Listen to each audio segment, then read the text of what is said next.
morning. So it is, actually I don't know what time it is. We fell back last night though and gained an hour.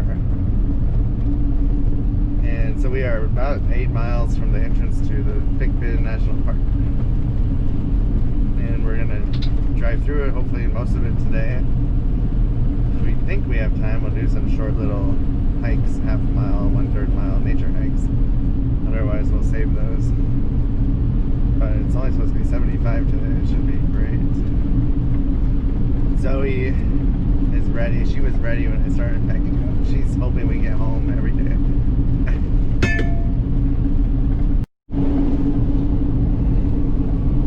I do love the desert.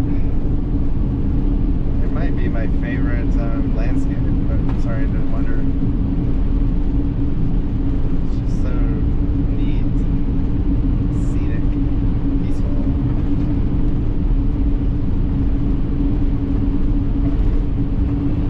Zoe loves it. She, I think she recognized it from her old home, and I think she likes there's more animals for her to watch at night, and she likes the openness, I think, instead of just seeing green trees. Maybe it smells familiar to her too.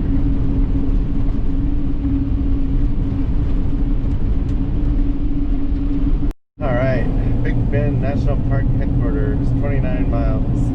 I think we're only 2 miles now from the entrance and the Persimmon Gap Visitor Center. Coming up are 2 roadside signs. The first sign on your left gives you a quick history lesson before you enter the park. It tells the story of the father of Big Bend. E.E. Townsend was the customs agent, county sheriff, and state representative who worked hard to set aside the land that became the national park in 1944. Then comes the end. So there's the informational sign and the national park sign.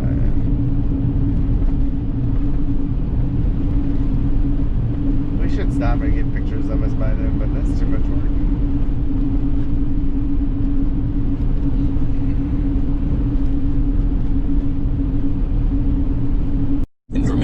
Such as the availability of campsites. As you enter the parking area, look for a small plaque on your left commemorating the Comanche Trail. Where's the Comanche Trail? A small plaque as you enter the park. Alright, well, we'll find out if the visitor center is open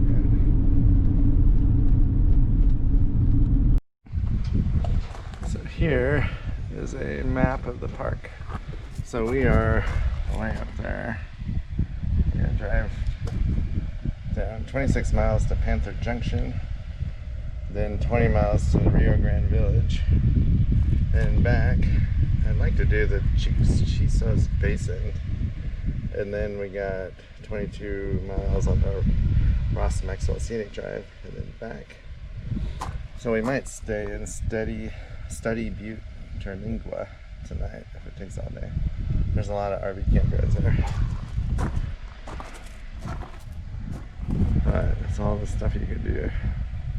Wow, so the cliffs from Rio Grande are 1,500 feet above the river. Only one campground has RV hookups. And I think it only has 20 spots.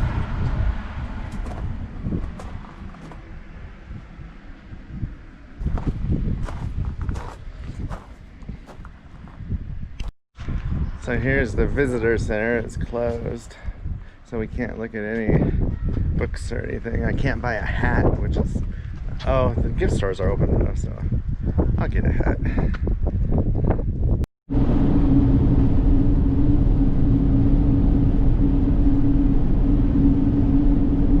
So we went past a spot where you could hike to Devil's Canyon, I think it was called. It must be like a little slot canyon. That would be fun.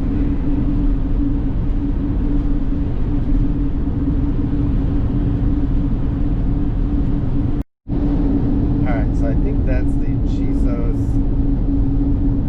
part of the park, those mountains. I don't know if it's Chisos Mountains or I don't know what they're called. But you drive up to 5,000 some feet, and we're at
this is interesting. It shows the landmass a long time ago.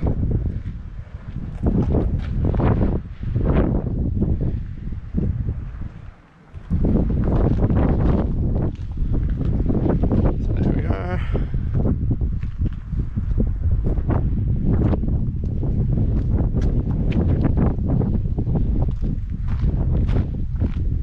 Go in here. Check this out. I'm gonna walk up there.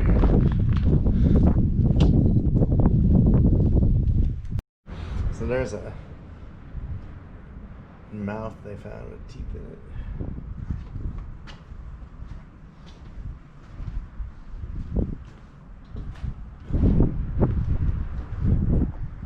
This is a really neat exhibit.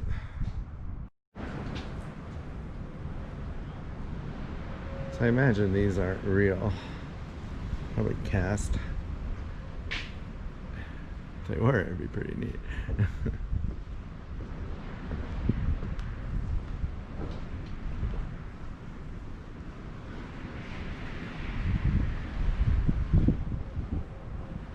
Those are real. Also some petrified wood.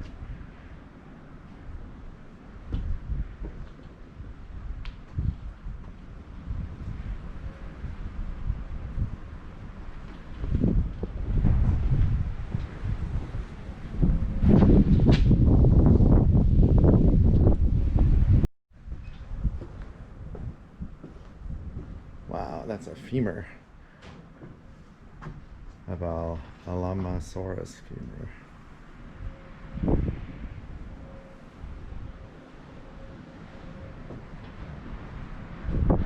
Ooh, there's an upper jaw of a Tyrannosaurus.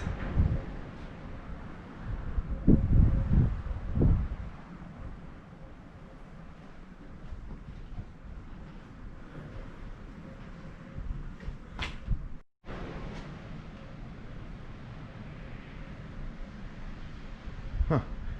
I don't know if this is in the park or not, but if it is, it's pretty neat.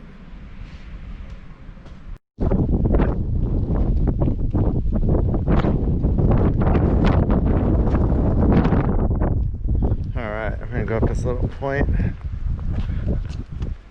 Rivers of stones and bones.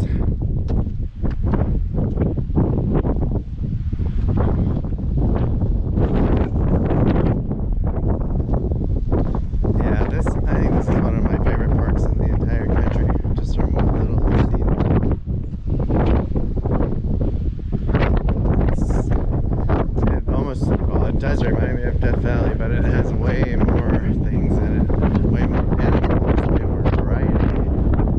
It's just really amazing.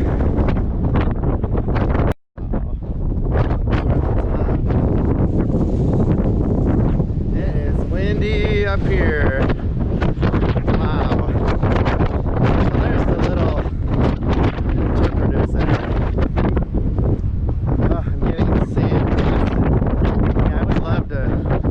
Go walk through the park. It'd be really fun. Alright, I gotta get down. It's cold and windy. Looks like they have a little picnic area over here.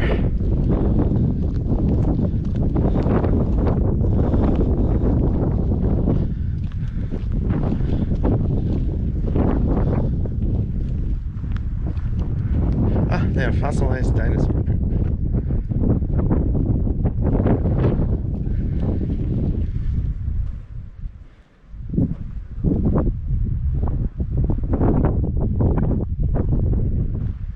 Wow, so that's an actual fossil, I think, in the rocks. Or they're all made, I don't know, it's hard to tell anymore. Pretty neat. Yeah, this is our first stop of the day. I mean, the windows. So you have 7 miles to Panther Junction, and then we'll go left or east to Rio Grand Village.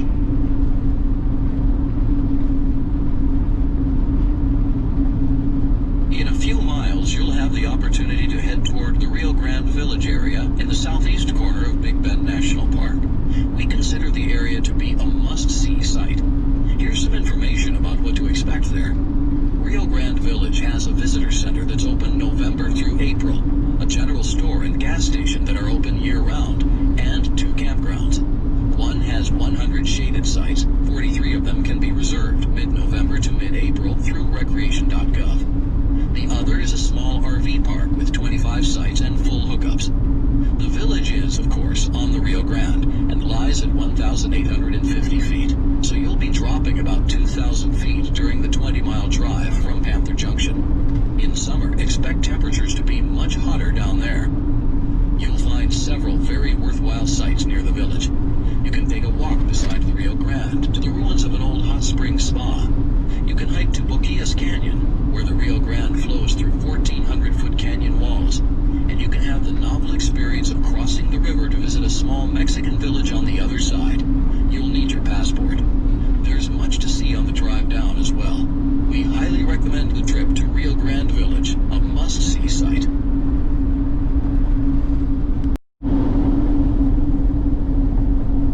So our audio tour said when you drive up to the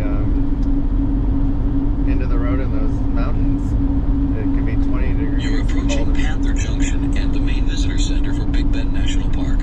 You'll also find one of the park's 2 gas stations and a small convenience store. The visitor center has excellent nature displays and a fine bookstore with maps and mementos.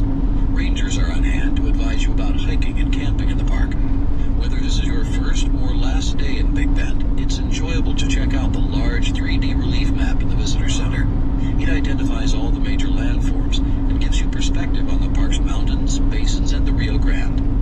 In the same spirit, take the very short walk out front to learn about some of the common plants in the park. Alright, so we are at the Panther Junction Visitor Center. So they have a bunch of stuff set up outside since the inside's closed, so you can buy some souvenirs. I bought a hiking book, had like 50 hikes in it. This is just amazing. So down that road, Study Butte, which is the other town, is 25 miles away. I would definitely stay there. It's about the same distances from where we stayed, but you're closer to a lot of stuff. And it's nicer, I'm sure. The campground we stayed at wasn't that great. The restrooms were hideous and the showers were closed. They can't handle a full campground, it looks like. You can't even flush toilet paper down the toilet, so you have to throw it in the garbage can in the bathroom, and it's just, that was too dirty for me. I mean, other than the bathrooms, it was great, you know. Wow. That's the visitor center. And there's us. And there's that. So we have 20 miles to the Rio Grande Village. And we dropped 2,000 feet in elevation.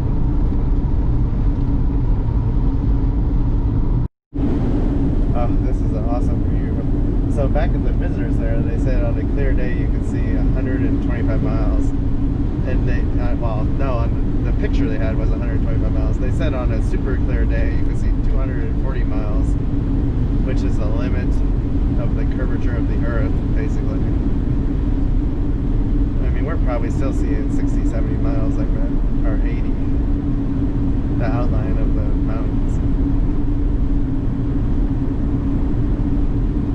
Yeah, this park is definitely worth visiting. So there was cell service at the Panther Junction Visitor Center. And the Rio Grande Village has cell service. And I think there's actually Wi-Fi at Rio Grande Village, free Wi-Fi. The Panther Junction might have that too. This road is not recommended for passenger vehicles.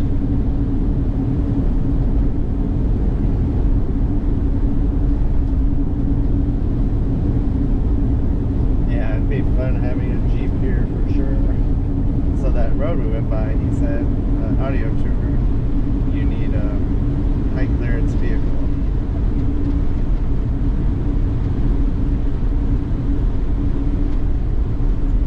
Requires high clearance. shoulders and is generally impassable after a rain. Be sure to check with the Park Service about road conditions and only venture down this road if you're prepared for backcountry travel. The road travels 51 miles paralleling the Rio Grande to Castellón. Just ahead does not guide River Road.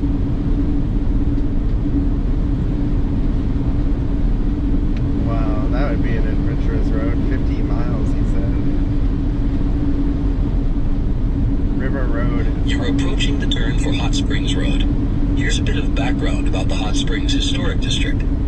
The hot springs are right on the banks of the Rio Grande, where they bubble out of the ground at 105 degrees.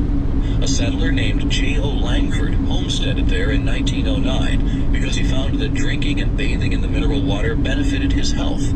He built a trading post, rental cabins, and a bathhouse, and advertised the place as the fountain that Ponce de Leon failed to find. He claimed the water cured just about everything. A half-mile walk leads to the bathhouse, where you can still enjoy the unique experience of a hot soak right beside the Rio Grande.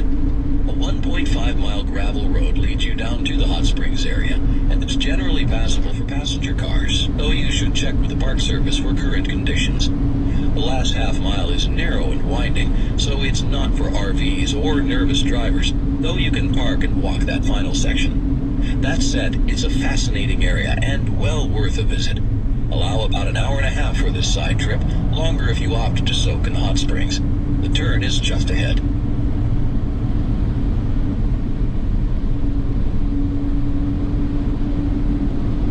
Tunnel built in 1959 to eliminate a sharp, narrow bend in the road at the edge of a cliff known as Dead Man's Curve.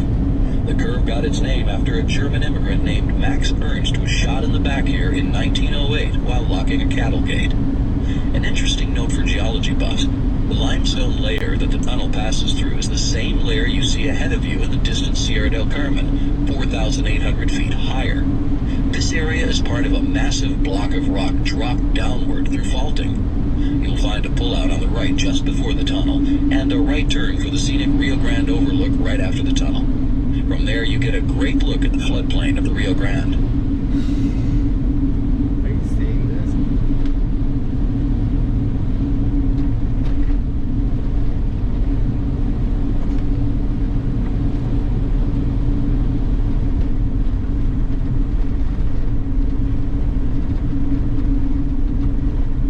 So we have one more mile, I think. You'll soon come to a left turn for Boquillas Crossing and Boquillas Canyon. We recommend this 4-mile side trip if you have time. About a mile down the road is Boquillas Crossing, where, if you have your passport, you can pass through a port of entry and visit the village of Boquillas in Mexico. Beyond that turn, the road leads to an overlook of Boquillas Canyon, and finally, to a trail where you can walk 7/10 of a mile to the mouth of the limestone canyon cut by the Rio Grande. Allow about a half hour for the round-trip drive, longer if you decide to hike or...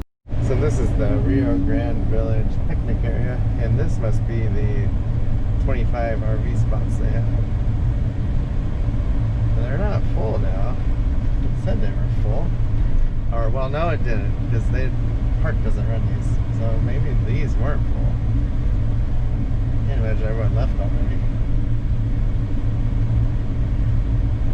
And now I gotta turn around. Oh, we're actually...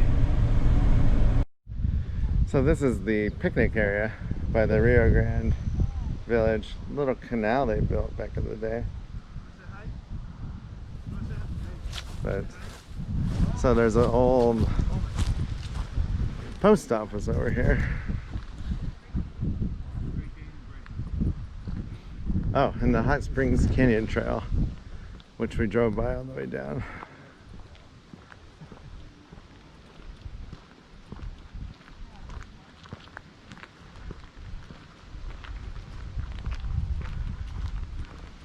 There's the picnic area. Ah, Floodplain Farms.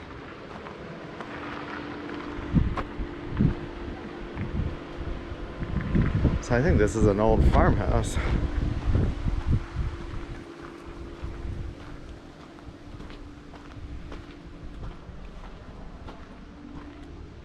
Yep. Wow.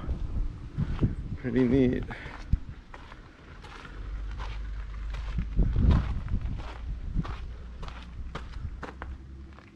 if the camera picks it up or not.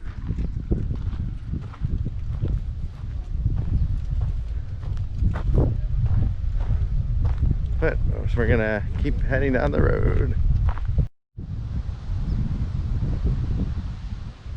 It's the picnic area again. Does have a nice shade.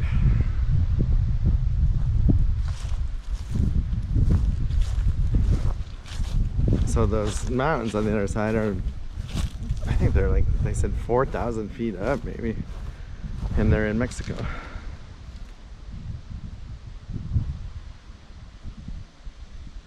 It's really nice out here. Alright, so this is the Rio Grand Village campground. And there was a hookup back there. It must be the camp host. Because there are no hookers. Oh, so she wants you to stop. Oh. She doesn't listen very well. I already told her like twice we were staying here. She's very possessive of her campground as a volunteer host. She's very worried about it, yes. I can't believe they're full either. Oh, maybe they are. I mean, maybe this is a one-night stay campground because there is nothing here. Like, you drive down, see some stuff, spend the night, and then you do the rest of the park and leave.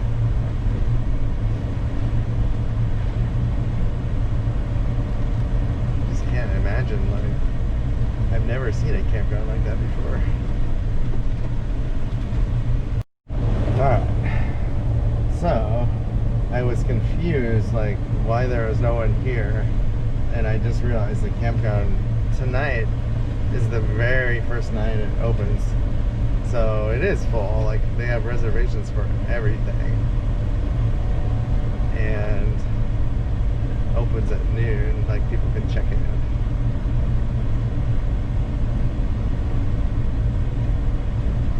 Oh, there is a Rio Grand Village nature trail back there.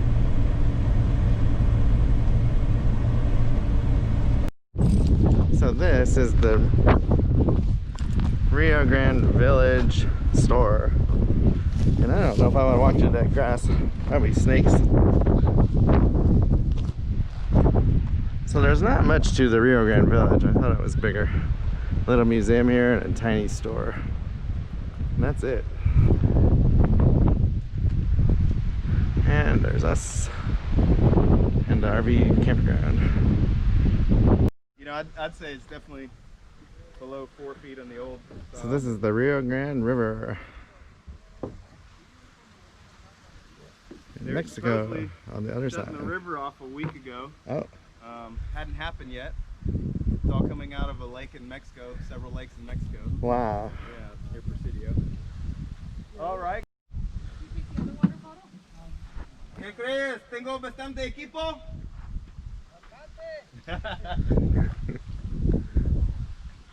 Alright. Yep, the cooler's right here. Your pelican case is I right wonder there. what kind of fish they have in there. Alright. There you go. You got a spot on the side is a little bit better. There they go. Hold on to this, you know, need.